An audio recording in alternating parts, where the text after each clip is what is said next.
We want to talk about tonight, hashtag sober dreams. You know, when I was drinking, and I'm sure when you were drinking, you plan all these things. Right. You know, I used to call them the barstool dreams. It's like I would think, this is what I'm going to do tomorrow. Totally. This is what I'm going to do tomorrow.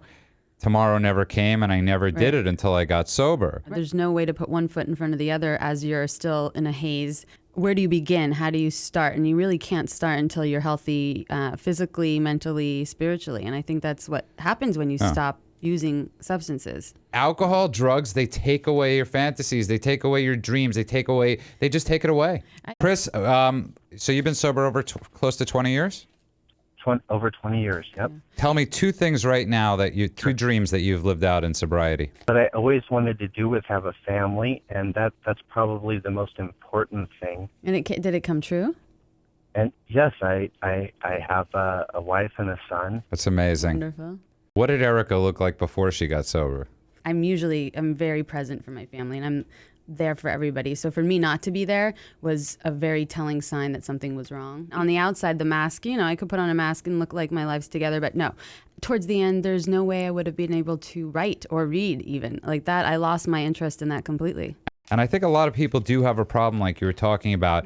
It's a very scary thing, taking the mask off. When you're an artist like that and you're on stage, you had to portray this kind of rock star personality, and then when does that stop? When you get home, and especially if you're using drugs, you come so far away from your true authentic self. And I heard somebody say this years ago. He said the three words that alcoholics are predisposed to not saying are, I need help. Addiction, it leaves you very hopeless. It leaves the family members very hopeless, as I'm sure your family was, as I'm sure my family was. Right. And it puts you in this hole of just it's almost like you want to give up.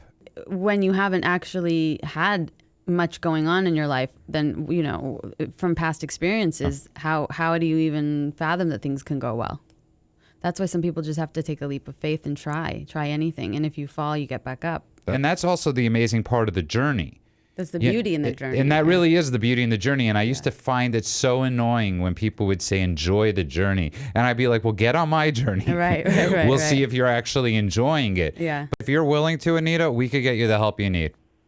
Well, I don't know if I'm ready. I'm a very private person. You called the radio show, Anita. That is definitely the first step. I got to tell you, Anita, I used to call radio shows when I was drinking because I didn't want to be alone. Oh. So I used to call up sports stations in New York.